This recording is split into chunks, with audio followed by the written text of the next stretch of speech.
Bonjour chers internautes de Yasalam TV ñu ngi leen di ziara yéen ñëpp di leen baal ak. Nous sommes ici au Grand Théâtre de Dakar pour assister à la rentrée portuaire de 2026 organisée par monsieur Waly Diouf Bodian, le directeur général du port autonome de Dakar. Organiser li nga xamante ne mooy journée bi waaye tam invité bi nga xamante ne mooy à ses partenaires en plus.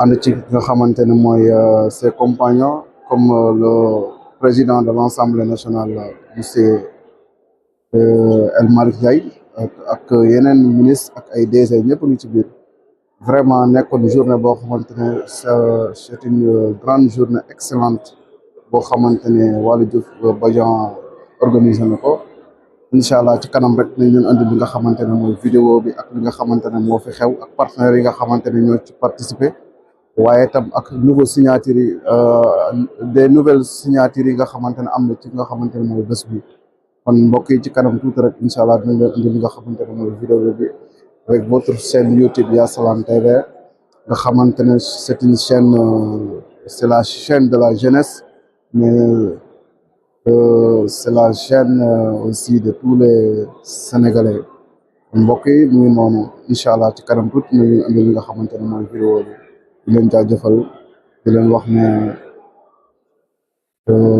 Monsieur le Président de la Chambre de commerce et d'industrie du Mali, Monsieur le Vice-président de la Chambre de commerce et d'industrie du Mali, Monsieur le Président du Conseil malien des transporteurs routiers, Monsieur le Vice-président du patronat du Mali, Monsieur le Directeur général adjoint de la Compagnie malienne de développement des textiles, Monsieur le Directeur général des douanes, Monsieur le représentant du port autonome de Dakar au Mali, mes chers collègues directeurs généraux des autres structures, je ne vais pas pouvoir les énumérer au risque de me tromper. Messieurs les présidents de chambres de commerce, Messieurs les maires et représentants des collectivités territoriales, Monsieur le Président de Cap Sénégal, chers partenaires de la communauté des acteurs portuaires, distingués invités en vos rangs, titres et grades, chers collaborateurs, il me revient l'insigne honneur de vous souhaiter en mon nom propre et au nom du personnel de la Société nationale du port autonome de Dakar la chaleureuse bienvenue à la cérémonie d'ouverture de la rentrée portuaire 2026. Votre présence nous honore et nous réconforte. Elle symbolise l'intérêt particulier que vous portez au secteur portuaire de notre économie et pour le rayonnement de notre commerce extérieur, tant au niveau national que mondial.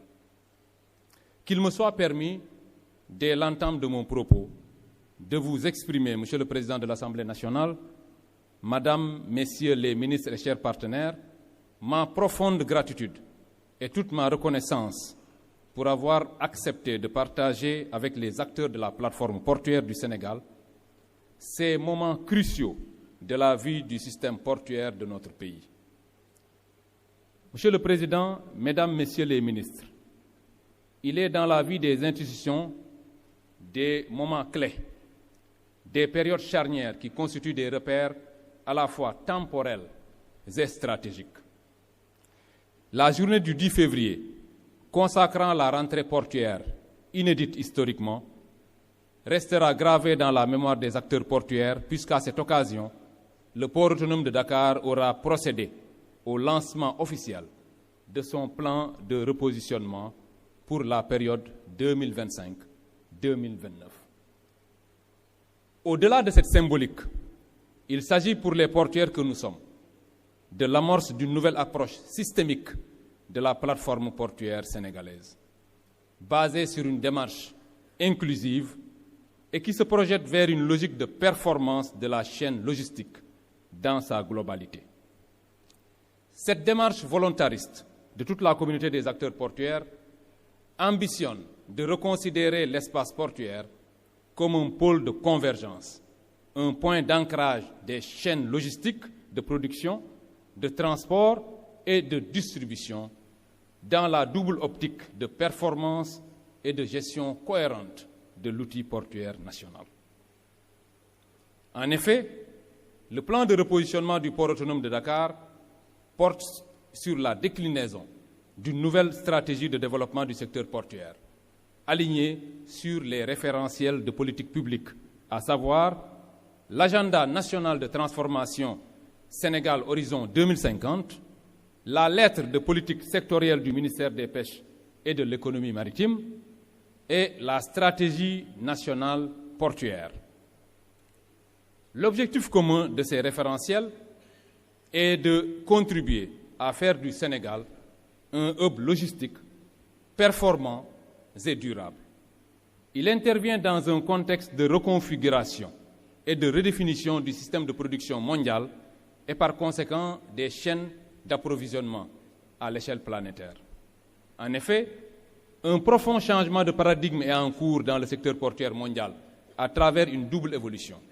D'une part, pour répondre aux attentes de leurs clients, les autorités portuaires passent d'un statut de simple gestionnaire d'infrastructures en concepteur de solutions logistiques sur l'ensemble du maillon maritime et terrestre, en développant des partenariats ou en s'intégrant avec les autres opérateurs publics et privés de la chaîne.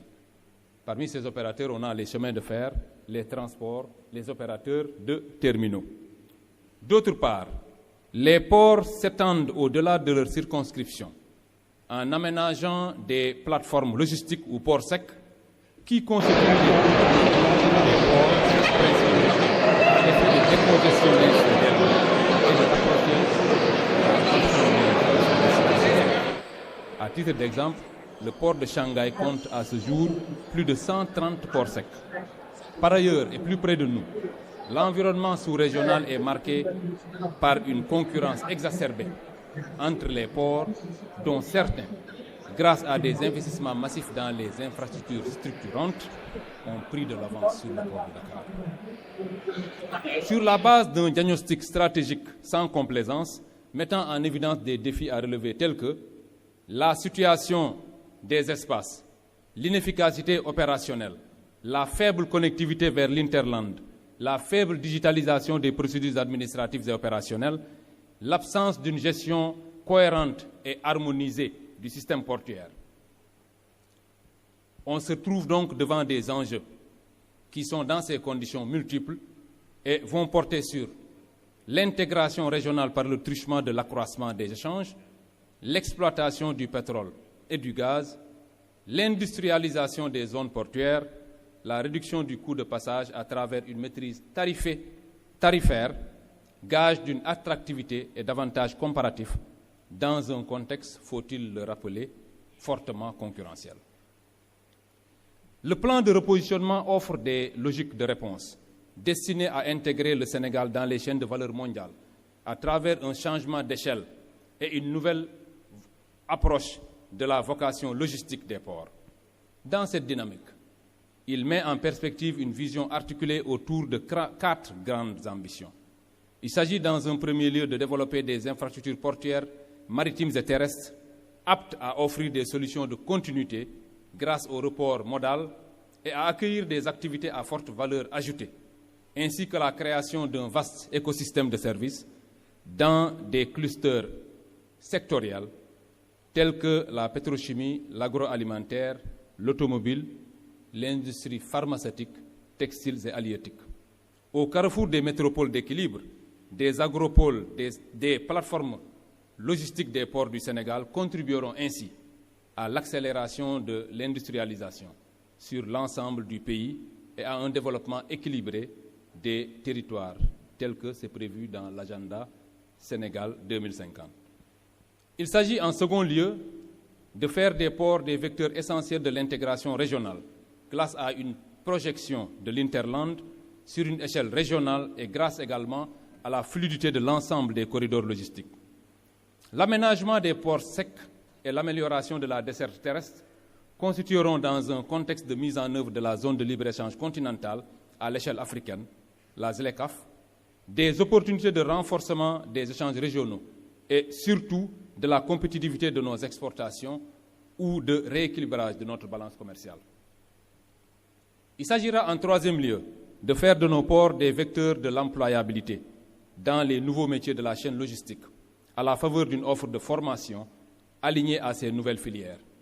Les opportunités offertes par la diversification des services portuaires et de développement de nouveaux domaines d'activité stratégiques tels que les projets immobiliers, la plaisance et le tourisme de croisière seront également saisis pour contribuer à la politique de l'emploi des jeunes, notamment ceux des pôles portuaires régionaux. Il s'agira enfin de placer le système portuaire à l'avant-garde de l'innovation numérique pour sécuriser et améliorer les flux physiques, les flux financiers et les flux d'information.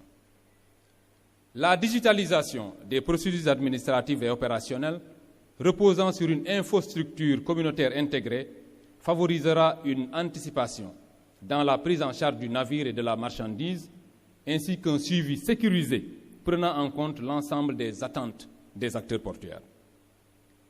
Ces ambitions, mesdames et messieurs, ainsi déclinées, requièrent pour leur réussite que le système portuaire sénégalais puisse reposer sur des piliers essentiels. Parmi ces piliers, on a une gouvernance inclusive et une synergie d'action entre les acteurs institutionnels, une spécialisation et une complémentarité entre les différents pôles portuaires adossés à un patrimoine foncier favorisant l'investissement privé, une plateforme portuaire nationale moderne, équipée, sécurisée et digitalisée, une fiscalité attractive pour les investisseurs privés, un petit clin d'œil à mes amis de la DGID, et enfin, un capital humain à la hauteur des exigences de performance de la chaîne logistique. Cette quête de performance voulue par le plan de repositionnement justifie mon choix d'inscrire la mesure de la performance au rang des priorités dans le cadre de sa mise en œuvre. C'est la raison pour laquelle, tout à l'heure, je tiens à ce que l'on mette à profit ces moments empreints de solennité pour procéder à la signature par mes collaborateurs de contrats d'objectifs tirés des plans de travail annuels de leurs structures respectives. Je souhaiterais voir tous les acteurs de notre place portuaire s'approprier cette exigence de performance, notamment dans les opérations portuaires de manutention ainsi que dans celles d'enlèvement de la marchandise. Dans cette même optique, les réformes institutionnelles et organisationnelles sont déjà engagées et seront bientôt soumises à nos partenaires et aux autorités pour, d'une part, conforter le port autonome de Dakar dans sa posture d'autorité portuaire nationale et, d'autre part, pour assainir les métiers portuaires à travers une redéfinition des conditions d'agrément des auxiliaires de transport ainsi que celles de facturation de leurs services. Monsieur le Président de l'Assemblée nationale, Mesdames, Messieurs les ministres, chers partenaires, la vie des organisations est faite de cycles et les évolutions notées dans le système mondial de production et de distribution conduisent les places portuaires à une permanente reconfiguration de leur mode de fonctionnement et de leur organisation. Le secteur portuaire sénégalais n'échappe pas à cette constante et depuis l'avènement de la Société nationale du port autonome de Dakar, mes prédécesseurs ont marqué la marche du port autonome de leur empreinte indélébile. Messieurs Pathé Ndiaye et Djibril Ngom ont placé le port sous le sceau des principes de management public. Monsieur Bara Sadi a inauguré l'ère de la contractualisation avec l'avènement des concessions de terminaux portuaires. M. Cheikh Kanté et M. Aboubakar Sédir Bey ont poursuivi et accentué les partenariats. M. Mountaga Sy a su faire face à la congestion du port autonome de Dakar survenue en 2022. Je voudrais aussi à cet instant m'incliner devant la mémoire de M. Souley Sall, récemment rappelé à Dieu, et prier pour le repos de son âme. Qu'il me soit parmi mes prédécesseurs, qu'il me soit permis de les remercier chaleureusement d'avoir accepté de prendre de leur temps. Et pour certains qui se sont excusés aussi, on a compris que les agendas ne leur ont pas permis d'être là, mais ils ont au moins pris le soin de nous écrire pour dire à quel point ils étaient engagés dans ce que nous sommes en train de faire. Je voudrais également remercier tous nos partenaires de la communauté des acteurs portuaires pour leur engagement à nos côtés. Un grand merci aussi à mes collaborateurs et à tout le personnel du port autonome de Dakar. Cette cérémonie, comme je l'ai dit, ne consacre pas le DG et son staff. C'est une consécration pour tous les travailleurs portuaires anonymes qui font tourner le port et dont le mérite est parfois insuffisamment perçu. Une mention spéciale à Madame le ministre des Pêches et de l'Économie maritime pour son soutien indéfectible et constant. Je marque également toute ma gratitude à Madame le ministre des Transports et des Infrastructures de la République sœur du Mali et lui renouvelle mon engagement à améliorer la qualité de service en direction de l'Interland sous-régional. Le plan de repositionnement est pour nous une gageure. J'ai foi, chers partenaires, chers collaborateurs, en votre engagement, votre implication et votre volonté de vous en approprier les dispositions pertinentes pour l'atteinte des objectifs de performance que les plus hautes autorités de ce pays ont bien voulu nous assigner. Pour finir, de façon triviale, la rentrée vise à permettre à chaque portuaire, dans son activité, de savoir qui il est, où il est et où il va à chaque moment de l'année. Il nous faut nous aligner aux standards modernes de management public et privé. Nos résultats doivent être prévisibles et explicables a posteriori. Tout cela, Mesdames, Messieurs, c'est le nouveau port, le port du renouveau, le port du projet tout simplement. Vous avez été aimable de m'écouter et j'en ai été très honoré.